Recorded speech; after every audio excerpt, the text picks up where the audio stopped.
All right, so you guys asked for it, and we're diving deep.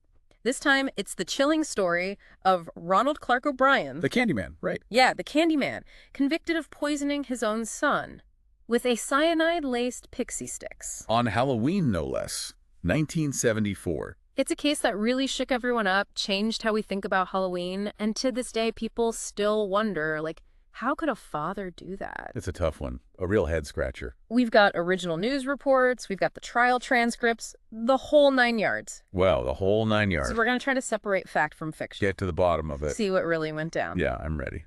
It all starts on Halloween night, 1974, Deer Park, Texas. Suburb of Houston. Right near Houston. 8-year-old Timothy O'Bryan out trick-or-treating with his family. Classic Halloween scene. Except he eats a pixie sticks laced with cyanide. Cyanide, that's not messing around. No, it's instant. It shuts down your body's ability to use oxygen. Just like that. You can imagine the panic, the whole community, the nation. Parents freaking out, throwing out candy. Some people even questioning if trick-or-treating should even exist anymore. Yeah, I can see that. Talk about pressure on the police to find out who did it. Oh yeah, huge pressure. Everyone looking to them for answers. But then things take a turn, don't they? It wasn't some random act. It leads back to Timothy's own father. Ronald O'Bryan. Ronald. So how did they get from a poisoned pixie sticks to the kid's father? What happened? Well, they find 5 more poisoned pixie sticks. 5 more. 5. All connected to the O'Bryan family's trick-or-treating route. Hold on, so that's like a huge red flag. Yeah, it doesn't look random anymore. Not at all. So what else made them suspicious of Ronald? Well, his story kept changing about where they went trick-or-treating, that kind of thing. And then there's the life insurance policies. Life insurance? Yeah, he'd taken out policies on his kids right before Halloween. No, that's creepy. A little bit, yeah. Timothy was insured for $30,000. In 1974, that's a lot of money. A lot. Like $145,000 today. And get this, Ronald was really pushing to collect on those policies right after Timothy died. Wow. That's suspicious, right? Very, but still, suspicion isn't enough. They needed proof. Did they find any? That's the big question. So what did they have? Well, they had a lot of people testify, and when you put it all together, it really painted a picture. Okay, let's hear it. Testimony time. One of the most important was Ronald's friend, a chemist. A chemist? What does a chemist have to do with this? This friend said Ronald asked them about cyanide 2 months before Halloween. 2 months. So he was thinking about this for a while. Seems like it. He asked about getting cyanide, how much was deadly, that kind of thing. Okay, so we've got premeditation. What else? Then there's the guy who worked at the chemical company. He said Ronald actually tried to buy potassium cyanide from him. He tried to buy it. Did he get it? No. The minimum order was too much for what he wanted, apparently. So he asks about it, tries to buy it. Getting pretty damning. And it's not over. Some people saw Ronald during trick-or-treating, going to a specific house. Alone. Alone? Yeah, he comes back with pixie sticks and gives them to his kids and some other kids. And that was the only house he went to alone, the only place he could have gotten those pixie sticks. Exactly. Then they bring in Ronald's own brother to testify. His own brother. What did he say? He said Ronald was in big trouble, money-wise, deep in debt. Ah, so there's a motive. Possibly. Then there's Dane, Ronald's wife. I can't imagine having to testify against your own husband. Especially in a case like this. It must have been incredibly difficult. She talked about how obsessed Ronald was with those life insurance policies. Yeah. And how he wanted to use the money for a trip to Florida. A trip to Florida. While they're grieving the loss of their son? That's cold. Yeah, it's a lot to process. It sure is. So we've got a lot of pieces here. A lot of questions. Yeah, and we're just getting started. It really makes you think, how this case messed with Halloween. I mean, it was never the same. Yeah, before this whole thing, poison candy was like a scary story, right? Not something you actually worried about. Exactly, like urban legend stuff. Oh. And the idea of a parent doing it, unthinkable. Totally.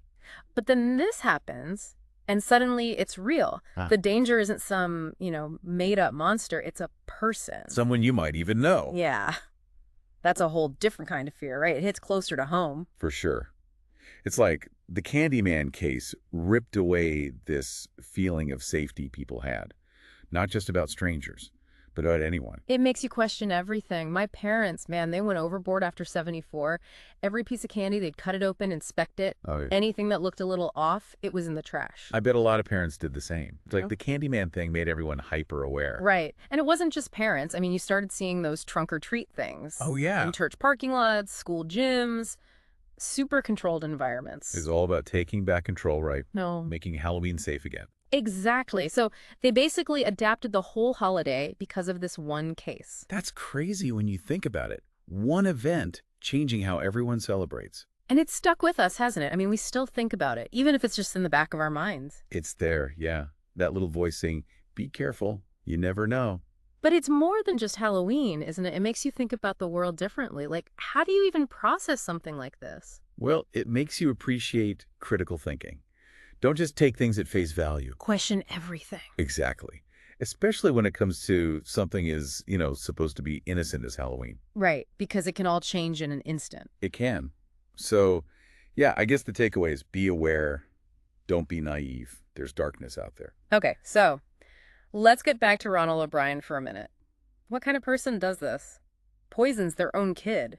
It's hard to wrap your head around. It is. I mean, you can call him a monster, but he was still human, right? He had his own story, his own reasons. And we know he was in trouble. Money problems. His brother testified to that.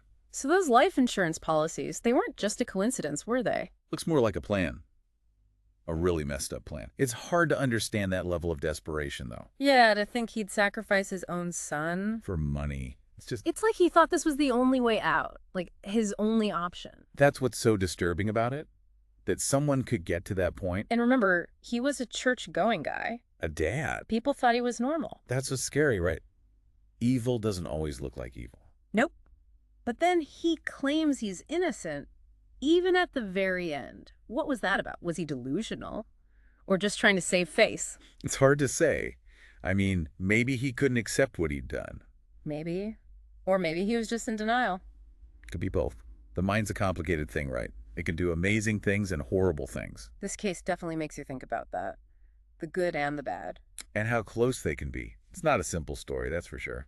No, it's not. It's tragic, it's confusing, and it leaves you with a lot of questions. But maybe those questions are important. Yeah, maybe they are. We've been talking about O'Bryan, the evidence, the whole trial thing. But there's another piece to this, right? Oh, yeah. The media. Media frenzy. It was everywhere. Everywhere. This wasn't just a local story. This was national news. Imagine those headlines. Candyman kills son.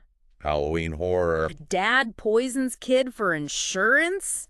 It was a feeding frenzy. Totally. And it played into all those fears people already had about Halloween. About keeping kids safe. Right. The media took those fears and made them bigger. Like, suddenly danger was everywhere. Your neighbor could be a threat. Your kid's candy could be a weapon. Exactly. It was like this feedback loop. More media coverage, more fear, more coverage. And Ronald O'Bryan was right in the middle of it. He became the face of that fear. Yeah. The monster every parent was afraid of. Yeah. I mean, what he did was horrible, obviously. But did the media make it even worse? Did it affect the trial? Maybe. It's hard to say. But when the media paints you as a monster, can you really get a fair trial? That's a good question. Because the jury was quick. 46 minutes. That's it. That's fast. I mean, did they really look at all the evidence? Or were they just caught up in everything they'd seen and heard? It makes you think, right? About the power of the media. How they can shape a story. It's not just the facts, it's how they're presented. The language, the images, they all matter. And with O'Bryan, I think the media was selling a story. A scary story. That tapped into everyone's deepest fears. It wasn't just reporting, it was exploiting those fears. And today, it's even crazier, right? With social media and all that, everyone's got an opinion. Yes, everyone's a reporter, but is anyone really checking the facts? Good question. We're bombarded with information, but how much of it is actually true? That's scary, because then what happens to justice? Right. It gets lost in the noise. So we got to be careful. We got to think for ourselves. Do our own research. Exactly. Don't just believe everything you read. Well, I think we've covered a lot of ground here. The Candyman, the evidence, the media frenzy. It's a lot to process. It is. And it's a story that stays with you. It makes you think about Halloween, about parenting, about trust, about how quickly things can go wrong. And how important it is to question things. To be skeptical. To look for the truth, even when it's hard. So I guess that's our takeaway, right? Be aware, be critical, be informed. And don't let fear control you. Enjoy Halloween, but keep your eyes open. That's good advice. And on that note, I think we're going to wrap up this deep dive. Thanks for listening, everyone. Stay safe out there and have a happy Halloween.